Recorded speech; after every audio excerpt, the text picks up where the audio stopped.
Hello, haven't heard from me in a while.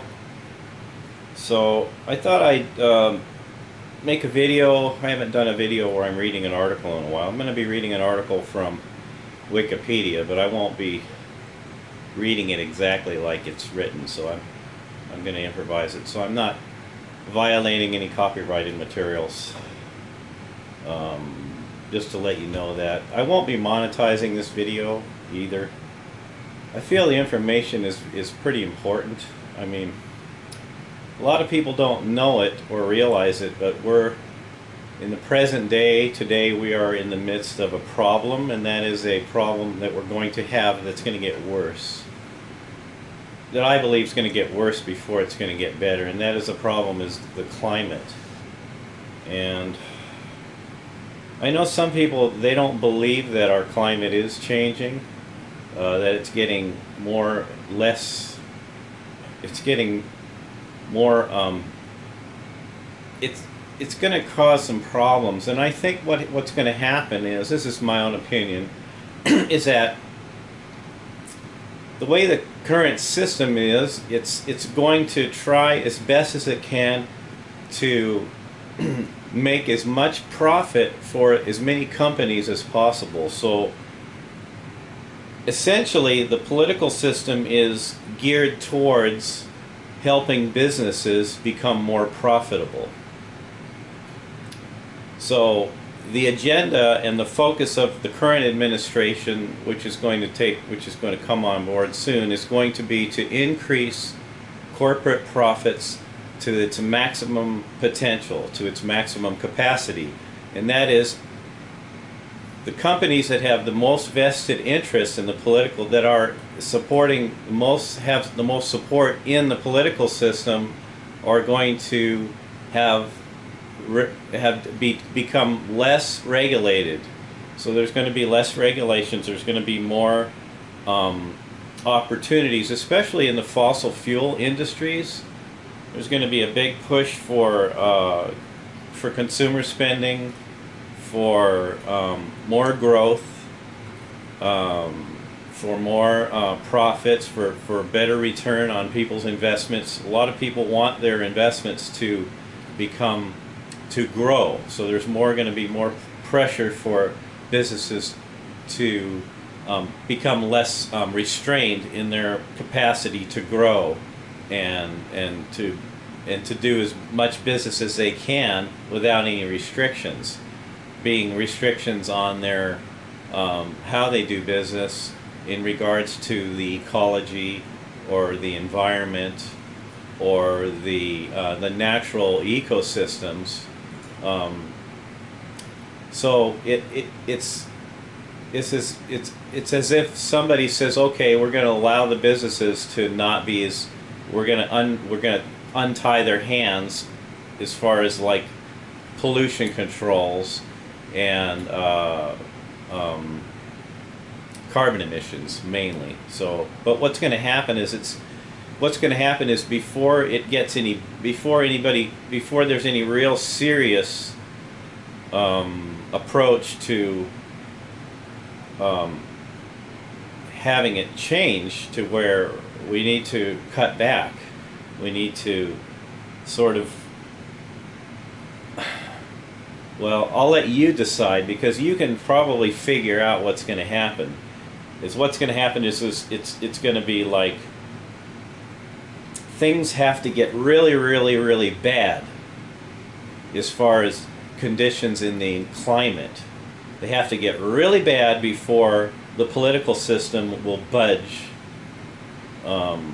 further in that. So what's going to happen is that there's going to be probably more natural disasters, like, big storms, droughts, and that's going to happen. What that'll happen is that a lot of the poorer countries, will be more mass migrations. So people will have these mass exoduses away from these areas that are getting really hot, because no one can live there anymore. You can't have livestock. You can't grow food there.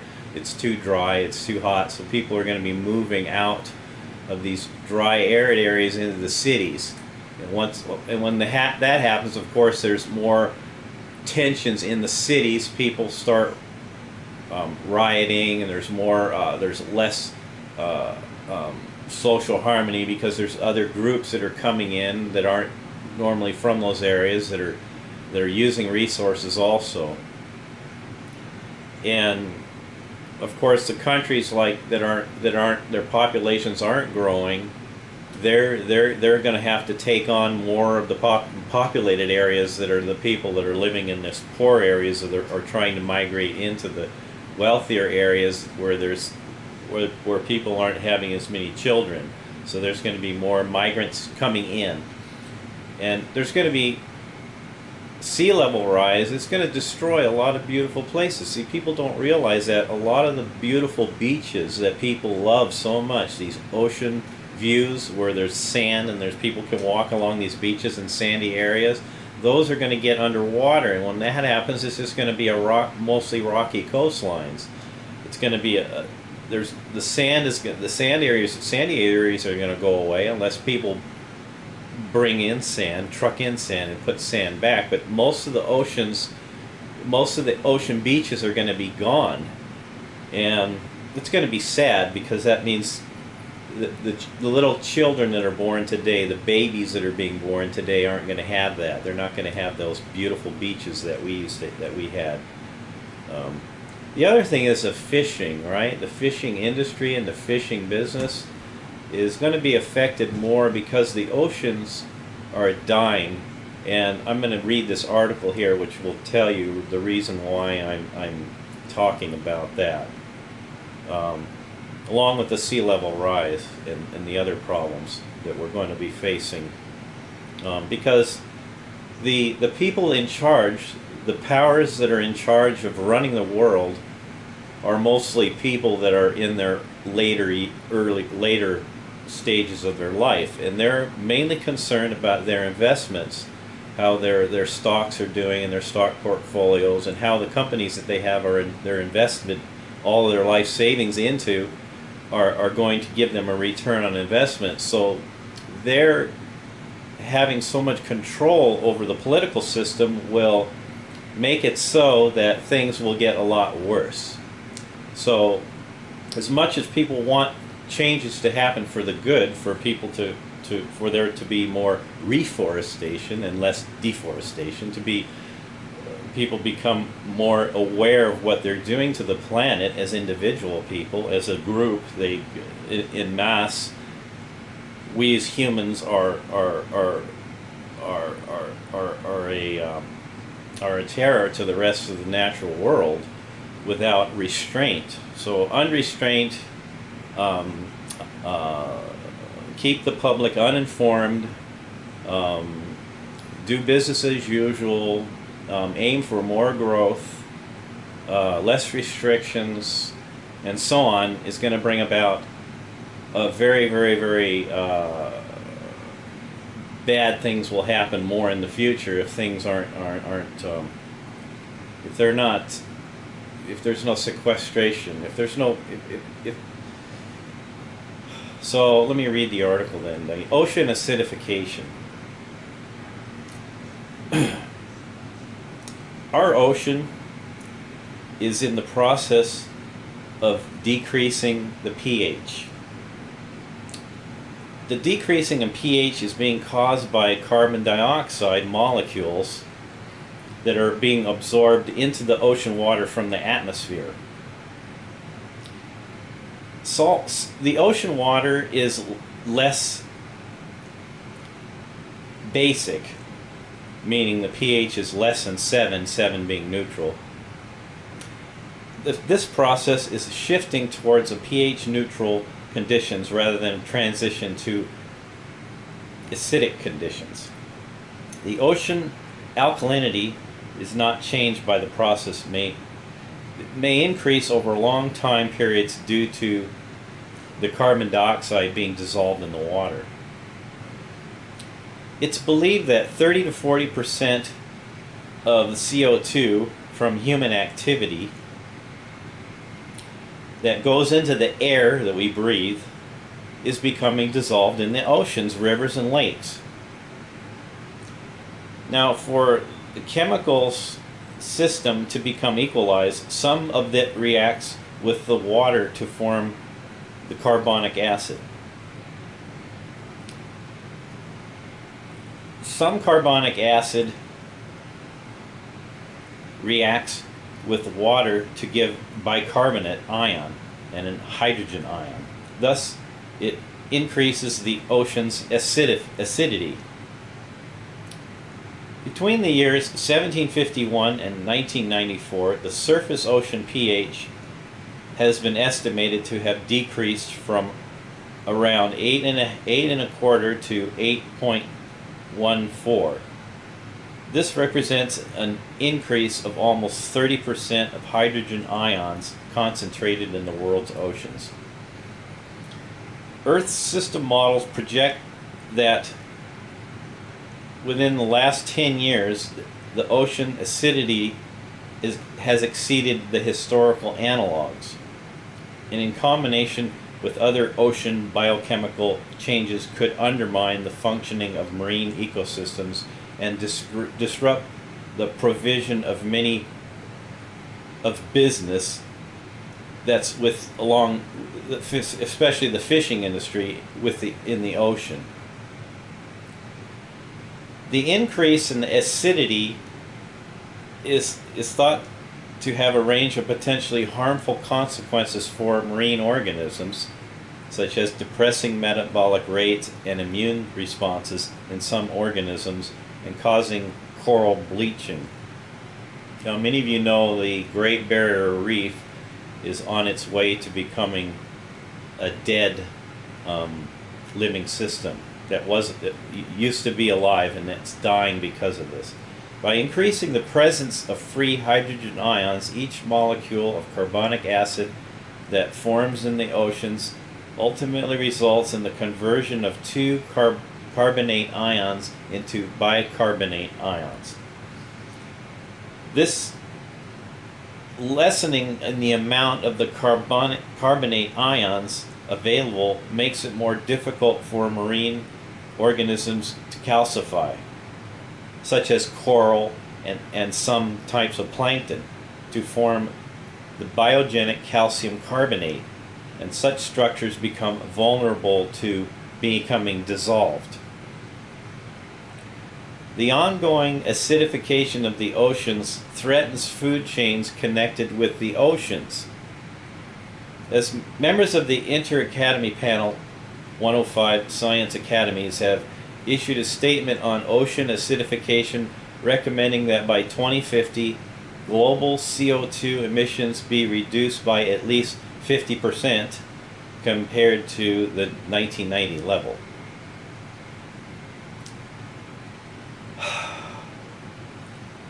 The ocean's acidifying is man-made in origin. It has happened before in Earth's history. The most notable example is the Paleocene-Eocene thermal maximum, PETM, which occurred approximately 56 million years ago. For reasons that are currently uncertain, massive amounts of carbon entered the ocean and atmosphere and led to the dissolution of carbonate sediments in the ocean basins, possibly meteorite impact or a volcanism. Ocean acidification has been called the evil twin of global warming, the other CO2 problem. Carbon cycle. And I'm going to read as it is verbatim for a while, so I get used to reading out loud. I haven't read out loud in a while, so I'm not monetizing this. So it's for public information for the reading impaired, for people that don't want to read, that want to listen. So you could read this. I'll put a link to the article below. The carbon cycle. The carbon cycle describes the fluxes of carbon dioxide, CO2, between the ocean's terrestrial biosphere, lithosphere, and the atmosphere. Human activities such as the combustion of fossil fuels and land use changes have led to new flux of CO2 into the atmosphere. About 45% has remained in the atmosphere. Most of the rest has been taken up by the oceans. with some taken up by terrestrial plants. This is the reason why there should be a big push towards reforestation, and reforestation on a massive scale. I mean, having a war on for reforestation, for complete transformation of the arid areas, desert areas that are becoming more desertified, to find ways to put foliage and trees and shrubs and plants back into those areas, and those areas can uptake the carbon from the air. They absorb the CO2, they take the carbon into the plant's body, the plant's tissues, release oxygen. The carbon cycle involves both organic compounds such as cellulose and inorganic carbon compounds such as carbon dioxide and the carbonates. The inorganic compounds are particularly relevant when discussing ocean acidification, for it includes many forms of dissolved CO2 present in the Earth's oceans. When CO2 dissolves, it reacts with water to form a balance of ionic and non-ionic chemical species: dissolved free carbon dioxide, CO2, carbonic acid, H2CO3, bicarbonate, HCO3, and carbonate, CO2/3. The ratio of these species depends on factors such as seawater temperature and the alkalinity, as shown in a Jerome plot. These different forms of dissolved inorganic carbon are transferred from the oceans off the ocean surface into the lower ocean waters by a solubility pump. The resistance of an area to ocean absorbing atmospheric CO2 is known as the Revel factor. Acidification. This is bad. Oh, man. I'm surprised more people aren't more aware of this problem that's happening. Dissolving CO2 in seawater increases the hydrogen ion concentration in the ocean and thus decreases ocean pH as follows. CO2 plus H2O is H2CO3 is HCO3 plus H plus is CO2/3 plus 2H. Calderia and Wickett, 2003. Place the rate and magnitude of modern ocean acidification changes in the context of probable historical changes during the last 300 million years. Since the Industrial Revolution began, it is estimated that the surface ocean pH has dropped by slightly more than 0.1 units on the logarithmic scale of pH, representing about 29% increase in hydrogen plus. It is expected to drop by a further 0.3 to 0.5 pH units. An additional doubling to tripling of today's post-industrial acid concentrations. By 2100, as the ocean absorbed more anthropogenic CO2, the impacts being most severe for coral reefs and the Southern Ocean. These changes are predicted to continue rapidly as the oceans take up more anthropogenic CO2 from the atmosphere. The degree of change to ocean chemistry, including ocean pH, will depend on the mitigation and emissions pathways society takes. Although the largest changes are expected in the future, a report from NOAA scientists found large quantities of water undersaturated in aragonite are already upwelling close to the Pacific continental shelf area of North America. Continental shelves play an important role in marine ecosystems since most marine organisms live or are spawned there. And though the study only dealt with the area from Vancouver to Northern California, the author suggests that other shelf areas may be experiencing similar effects. So not only that is the rise of sea level, is the inundation of the seawater into the low-lying marshes is going to affect fish and other marine organisms' ability to reproduce. So it's going to cause a lesser amount of fish in the ocean. the rate.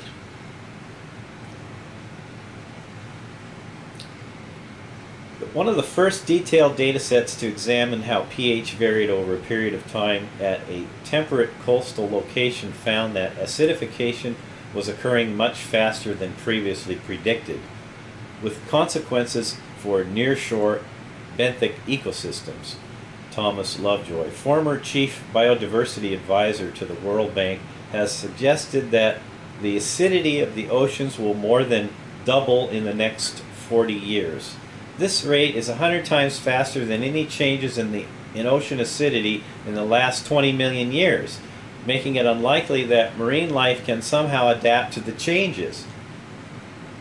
Too fast for marine organisms to adapt. It is predicted that by the year 2100, the level of acidity in the ocean will reach the levels experienced by the Earth 20 million years ago.